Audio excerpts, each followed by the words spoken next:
Ladies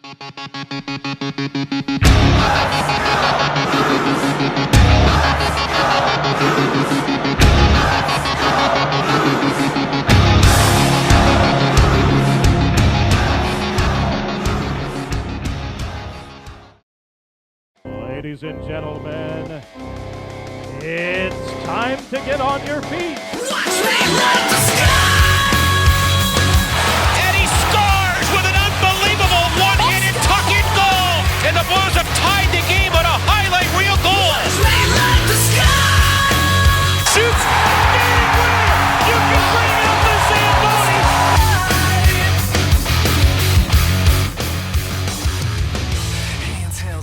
All right, loungers, it is that time again, another one of the lounge podcasts. Just for you guys, it is Doc Noyes, Sean Ditch. How's it going, Sean? Not bad. It's not going too bad. I mean, it's upsetting that November's getting over, but it's one more day closer to Christmas, closer to my birthday. And more hockey. We just wrapping up November. 7-4-2 for the month. 18 out of 26 points. I'm happy with how this team looks so far this season. I mean, the some of those games were rather interesting, how the pucks were bouncing and that, but sometimes we've seen that happen so many times to the other teams. Now it's time for us to get some of those pucks bouncing our way. Agreed, and we had a crazy game against Chicago where the puck just seemed to be going their way in the first period, and the rest of the game it was going our way. And we had a ridiculous few number of amazing saves from Jake Allen, which plays that frankly just shouldn't be stopped. But Jake Allen's really stepped up his play for the Blues, and he's running away with he's running away with the number one job. And for maybe once, it looks like St. Louis has finally found a goalie who can hopefully steal some games. He's currently third in the NHL. With 2.03 goals against average, got a .930 save percentage, which puts him sixth in the NHL. Wins, he's fifth with 11, and second in shutouts, tied for second with shutouts with 3. He's doing, yeah. That's those are all good numbers to have. Everybody's flipping on Brian Elliott. What are the Blues going to do with him? The Blues don't need to do anything with him. They do need to give him a little bit of ice time. I mean, I know you don't want to switch off of Jake Allen unless you have to, but Elliott's going to have some ice time at some point with only playing 8 games. But it's one of those things you see all the fights about, well, he needs to be traded. We need to pick up somebody else while we can.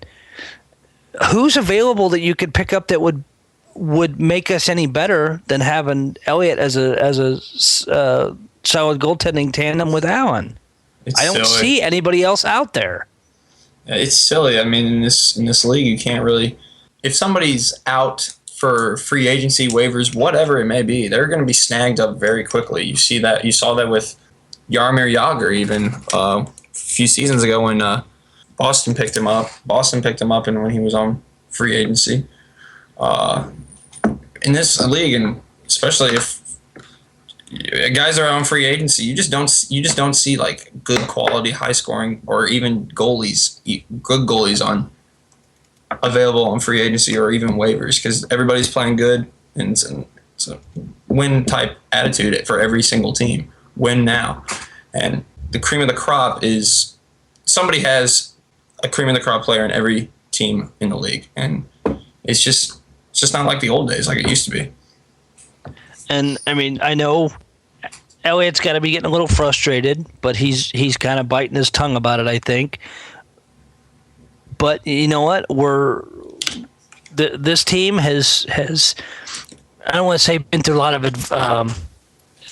adversity already, but I mean we've seen our fair share of injuries, but we've not slowed down. We've not taken our foot off the gas. The young guys have stepped up, and the older veterans, Gomez, Upshaw, the guys that need to step in there when they're needed, even if they've been scratched previous games, like Upshaw the other night, getting that goal after he sat some games shows that they care enough that regardless if they get scratched or not, they're going to come back into the next game and play like crazy. It shows, like, with all these injuries, it shows just how much depth this team has. You look at the 2 games against Chicago, we hung in there, and despite giving up a 5-2 lead, our depth was really shown, and we came back against Chicago. And even if we lost to Chicago at home, we still hung in that game. Against Nashville, Nashville's a high shooting team. They outshot us 45 to 20 something, and Jake Allen stole that game. Upshaw got a goal in that game, as you said, and everybody's just stepping up. And even Gomez is on a power play, and this is a guy that barely made the team in training camp. Just shows how well everybody's playing with the absences of injuries. A good thing Schwartz is about to come back, I think, next month. That's when the timetable for him is, and just shows how deep this team is. And we're only 1 point off this same time last year, only 1 point off of that. And I don't want to say it's a totally different team, but structurally it's quite a bit different. We have a lot more young guys, we have a lot more inexperienced guys, but the mentality has still been there to play solid hockey, and you've got the depth. Everybody's been able to step into the injuries, and it's just even Payarvi, once he was called back up, has looked great. Parayko with a +10. I mean, that in itself is ridiculous. Tarasenko and Steen both have +4s, and Laterra has a +5, but and Gunnarsson has a +6. I like that you brought that up. The Gunnarsson and Parayko. For the past few games that these two have been paired together, and they're third string defense. They're the third line of defense. Everybody gives Gunnarsson a hard time for maybe that he's not as good as his paycheck says, or he doesn't make these good offensive plays. Well, the +6 for him and the +10 for Parayko, when they're paired together, I think these guys are our best D-men. Yes, here's why I believe this. They're both our only 2 D-men, besides Bertuzzo, who, may I add, is a +1 and does not play every single night. They're the only 2 D-men on our team with a plus rating. Gunnarsson at +6, Parayko at +10. To me, that says, okay, they're keeping the puck out of our own end, and they're being offensive with it. And if the puck is in our end, they're getting it out quickly and generating a scoring chance, which they have. Parayko has 5 goals, 7 assists. Gunnarsson, while he may only have 1 goal and 3 assists, he's doing his job, and he's been performing a lot better with Parayko. And they've been our most stable defensive pairing. Pietrangelo and Bouwmeester, they get everybody's top line. They get everybody's top scores. They get the Taves. They get the Kane. They get Spezza and Sharp against Stars. But these guys are our most stable. Parayko and Gunnarsson have been our most stable defensive pairing, and maybe, and even argue, maybe our best pair of defensemen. Shattenkirk, since he's been back, he's a -2, and I'm sure that'll go up. That plus will go up because he's missed injury time. And he gets more power play time than any other defenseman on our team. But what do you think about that, Doc?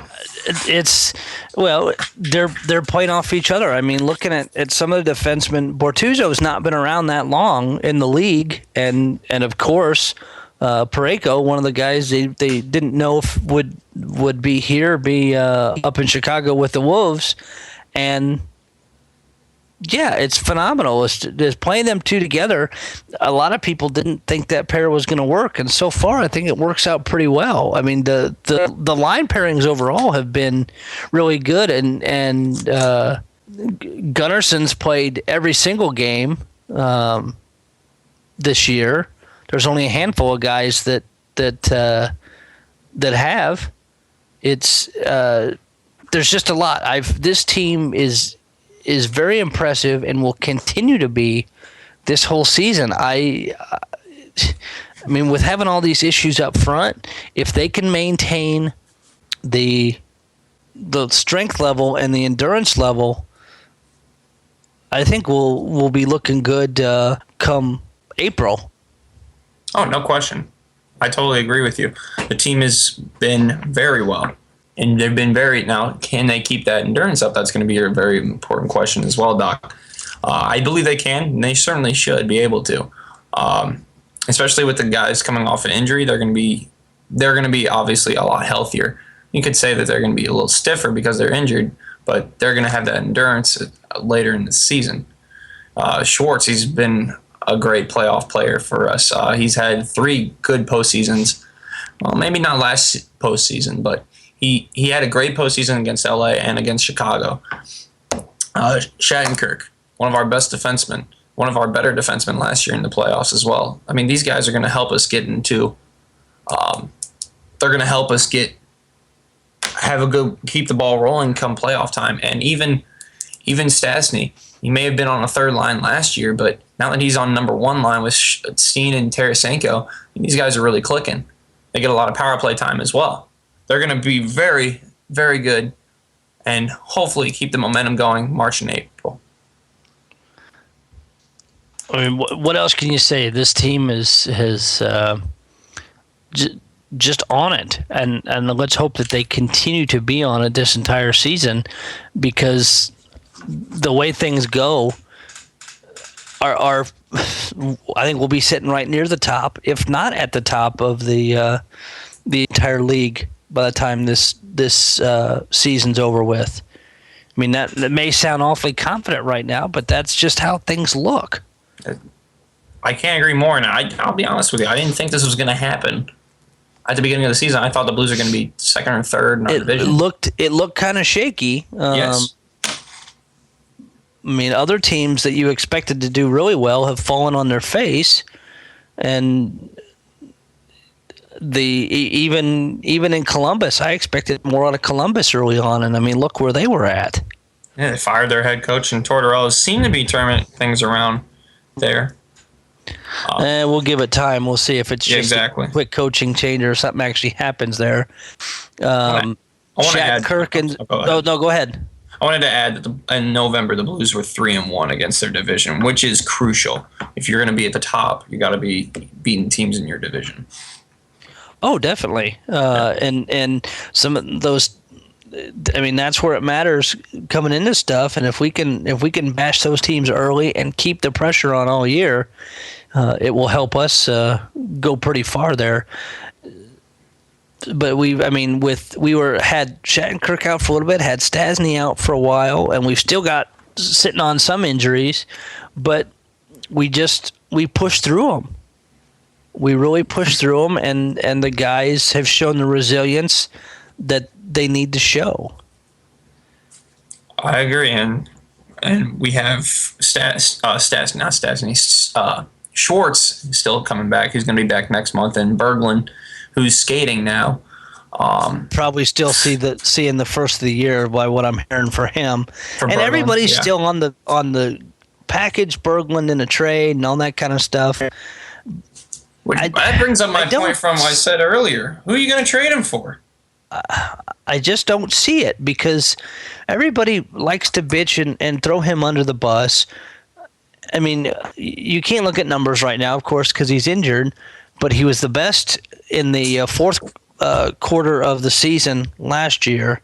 He was one of the top guys in the playoffs last year. I mean, it was one round. You don't have a ton to compare, but his numbers were better than most. With only having half a season, he's not going to be tired like a lot of the guys coming in. He's still working out. He's still doing all the stuff he needs to do. He just can't play. That's another shot in the ass I think the Blues are going to get once he comes back. The biggest thing is who do you sit? Who are you going to sit? We've seen Reeves sit. Reeves, I don't. It's wishy-washy with him. And see, the thing to me is Reeves has his place. He does it okay. But he's only had he's not had any points on the board. 6 penalty minutes. He's played in 16 games. 5 shots. Are we beyond the point of still needing him? I mean, yeah, you need to kind of have that big muscly guy that can jump in there, but some of the other guys showed that are putting the points on the board can do that role.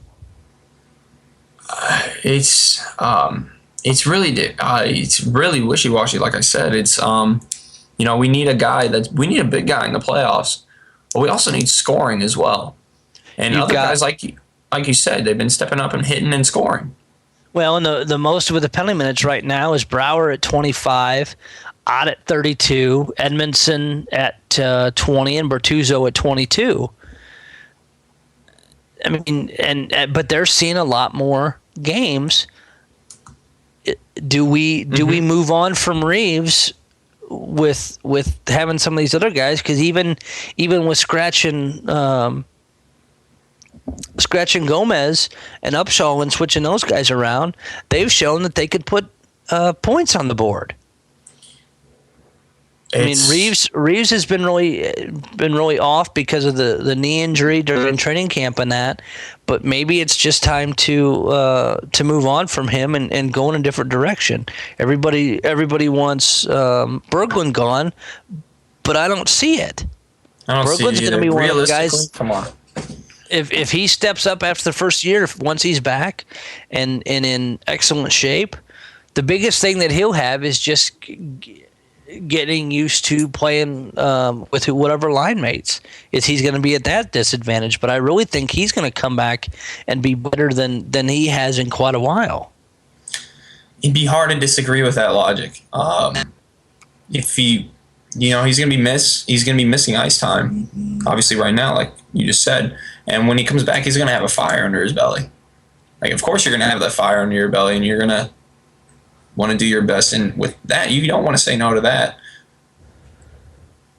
Well, I mean, time's going to tell with that. I could be totally wrong, and he falls on his face once he comes back. But I have a feeling that Reeves is going to be the one that's going to be pushed out. And I'm not sure what Reeves has got left on his contract, but there's just so many other guys that can kind of take that role and be the enforcer, but I think he's just his days are numbered. I don't like saying that about anybody because I like his style and he's a popular guy, but I'm sorry, when you've got, I mean, even Steve Ott could step up there a little bit. He's got 2 assists on the year, and of course he's leading the team in penalty minutes.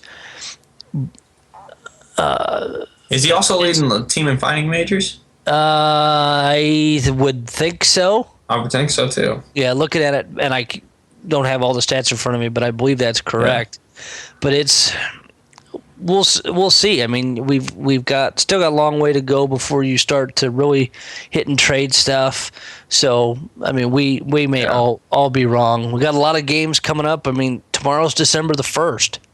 Yeah, December the 1st, we have the Florida Panthers tomorrow night, and we're currently in a homestand right now. This is game 2 of a homestand of 2 homestands. A game 2 of a 2-game homestand. But after this 2-game homestand, we go out to New York on Long Island, and the New York Islanders play against the New York Islanders.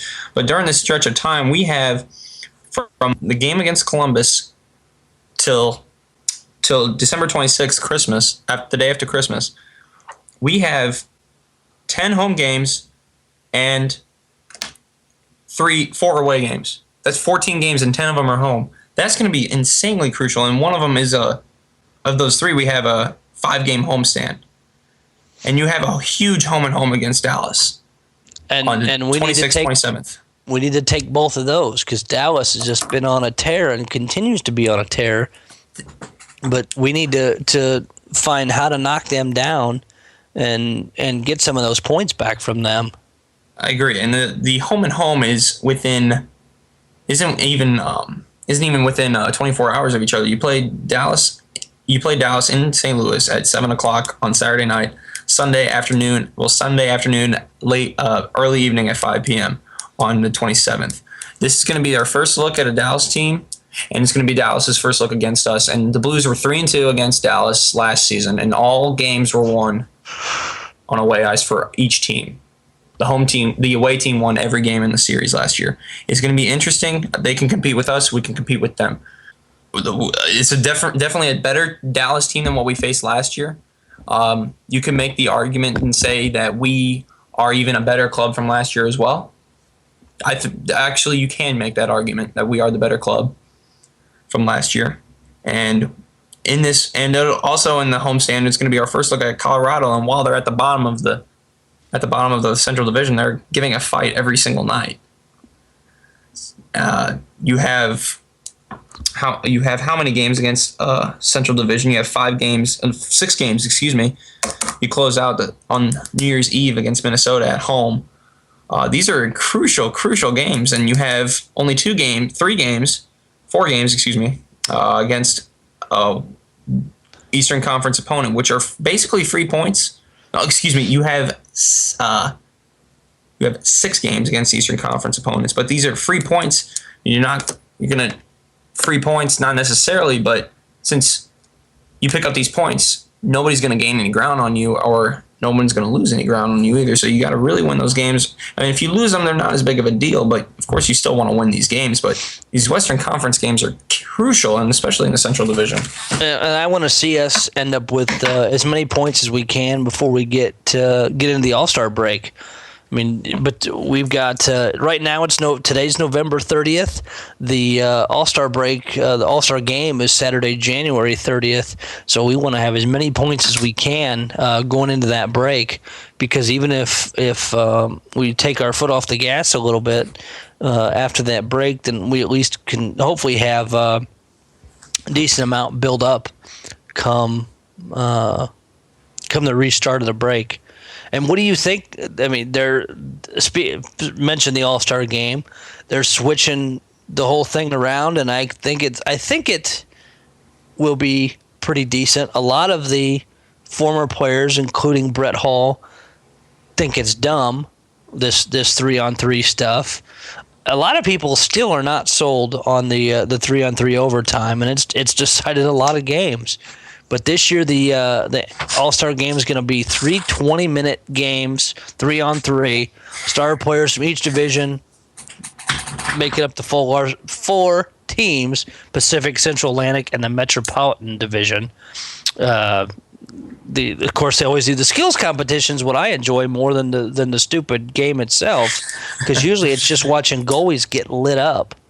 Yeah, and there's not as much contact in the All-Star game, of course, because everybody doesn't want to get injured.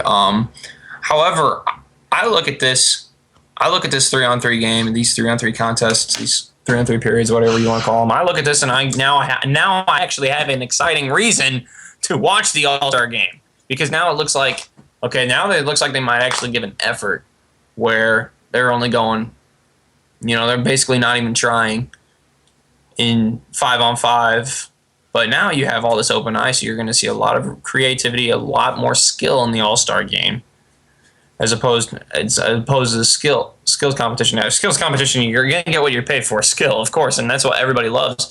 And I was looking at ticket prices the other day. The All-Star fees are also in Nashville. It's only a 5-hour drive down the road, but I saw tickets on StubHub going for $300-$400 for the All-Star game and $500-$600-$700 for the skills competition. People like this. The study, the numbers show that people are more popular for the skills competition than the All-Star game. But now with this 3-on-3, you're giving people more of a reason to actually tune in on TV or go there to the game to watch an All-Star competition. Basically, almost like pond hockey for a way.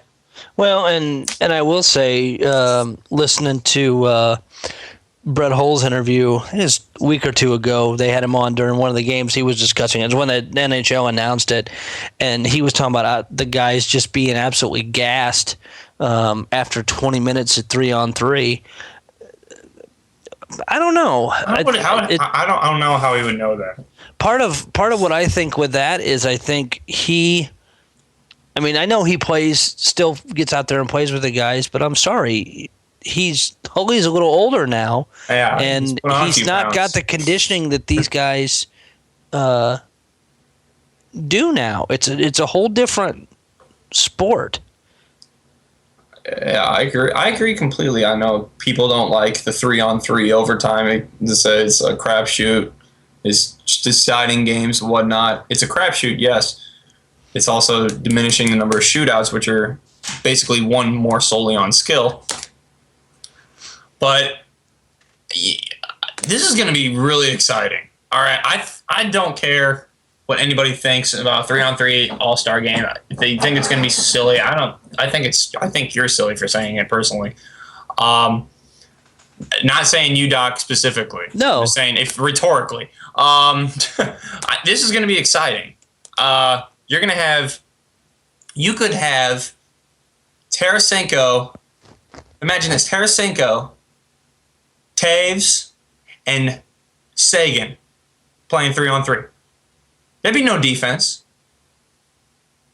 You have three. There usually isn't a whole lot in the 3-on-3 other than when the goalies. You could throw out 3 defensemen against 3 defensemen and see what happens. You could throw out 3 forwards against 3 forwards and see what happens. And maybe they'll play with some of that, maybe they'll mess around with some of that stuff in the All-Star game. I hope they just have fun with it more, because like watching the skills competition last year was fun, because the stuff Elliott did when he ended up getting called up to be in the All-Star game, that him and Tarasenko did with the GoPro, things like that make it fun. Mm-hmm. Yeah. And those are the games I'd rather see, where guys are just having fun and screwing around and kind of showing off, than them going balls to the wall. Because let's say Tarasenko and Allen go to the All-Star game. Allen especially, depending on this 20-minute 3-on-3, how exactly they do it, he may see a crap ton of shots in those 20 minutes. And do you risk getting hurt for an All-Star game? Hey, that's a good point. You bring up a good point, and I also wonder, along at the same time, is this going to be, because we had Eastern versus Western, or schoolyard pick for the last few years. And that was dumb. Yeah, I agree with that. It was dumb. But you had 3 goalies representing each conference. So now that you have 2 divisions, are you going to drop it to 4, or are you going to add 2 more and go with 8? For a Central Division, you could have 2 goalies. It could easily be Jake Allen or Pekka Rinne. Or will you just pick 1 goalie? Yeah, I'm betting they go with more, because then it's going to have to spread the guys out a little bit, but we'll see. It's a little ways off yet, this 3-on-3. I like it because it opens up the ice, but now it's starting to get decided maybe in the wrong direction. Plus all this talk again about changing the damn goalie gear sizing around again. I wish the NHL would quit screwing with that stuff. Let it settle for a few years and just watch the scoring. The scoring seems to be fine. I don't know who comes up with this stupid crap sometimes that they think is popular. I'm sorry, some of these games have had pretty high scoring. Yeah, the goalies have fallen apart for both sides, but it's like, you know what? Just let it settle. It's just ridiculous, but we'll see if the NHL goes through with that. I know that whole division of the NHL for better scoring or some whatever the hell they call it is just so dumb. The NHL just needs to back off and let the guys play a game. Let the goalies get used to the gear they have. I agree. It's silly. What is making wider nets going to do? These coaches are like, we need wider nets. You know, that does also widen the net for your team, too. The wider net arguments, that's the dumbest one, because I'm sorry, it's never going to happen. Now they're talking about shrinking the chest protectors down, and they've already shrunk the pads and and that stuff down. Now they want to shrink the chest protectors down. I don't know what else. Once they get past that, if the scoring still isn't good, what the hell are they going to do next? It's ridiculous. Leave the goalies alone. As a goalie, Trust me, they change enough crap. Just leave it alone. Speaking of that, though, I do want to do a shout out to a non-Blues goaltender, Garrett Sparks. I'm familiar with him through a goalie Facebook page that I'm attached to, and he helps run the page. He puts a goalie camp on in Chicago and also in Pittsburgh. He's from the Chicago area. Was just called up by Toronto the other day. He's in their organization. Called up, was told he was playing tonight, and got his first pro shutout and first ever shutout on the first call-up night as a member of the Toronto Maple Leafs. So big shout-out to him, even though he's a non-Blues goaltender. It's fantastic to see a guy get a shot at the NHL and stick it to him on the very first night and show that he belongs there. So more power to him. He's been celebrating on Facebook and posting some stuff already, so I'm happy to see that. We do have a new group that we're aligning with. We want to let everybody know about. It's the Blues Buzz blog. You can see it at bluesbuzzblog.com. You can there's some great writers over there. We're going to have them on probably Monday, at least one of the guys from that site. Going to be a lot of fun. We're glad we're getting in touch with him. It's his name's PJ Cox. He started it all. So it's nice to get aligned with some other good Blues sports writers and bloggers, so we can make this stuff even better. Anything else to wrap up the podcast tonight, Sean? I had something in mind. You said your friend Sparks. He's the first goalie in Toronto history to post a shutout in his first game. You think of every goalie that's been through that organization in Toronto. You have Cujo, of course, Belfour, even Johnny Bauer and Terry Sawchuk. In their first game as a Toronto Maple Leaf, or even debuting in the NHL, nobody's ever done that before, to pitch a shutout in the first game. I think that's crazy, and he'll go down in Toronto history for that, no question. He's on, of course, he's on the front page of NHL.com already. It's nice to see that get picked up so much. So say hats off to any goalie that comes in like that and does well. I like to see call-ups that have busted their ass in the minors get called up and do well. It is the Lounge Podcast. Such another great evening of talking Blues hockey. Doc Noyes, Sean Ditch. Comment below. Tell us how bad we're doing. We know we're not that good. I actually had a few people at the lounge outing on November 7th say, "Hey, you do the podcast." I'm like, "Yeah. What do you think of it?" "It sucks." "Oh, okay. Thank you very much." Now, we always want criticism. Tell us what we can change. What would you like to see in the podcast? Maybe we'll start trying to do some more live ones, too, after the first of the year. Tweak a few things with that. We were able to do the live one at the lounge outing. Maybe get another outing scheduled. I would love the one I'd love to do, but I think that would be next to impossible, especially for the signal, would be do it from the one gentleman who, in the exchange, is selling. He has skybox seats. Love to do a live podcast from the skybox seats during a game. Imagine that. Yeah. We'll see if Johnny can pull that one off for us. We can call the game. We can do it live and call the game on our own version. Podcast. Yeah, that would be could be rather interesting to do. But it is Doc Noyes. Doc Noyes and Sean Ditch for the Rinkside Podcast. Loungers, make sure you're posting a lot out there. You know we always have fun in the lounge. So shoot any of us a message for the next week's podcast. Do another one Monday. We will have fun, and let's go Blues. Let's go Blues. Watch me run.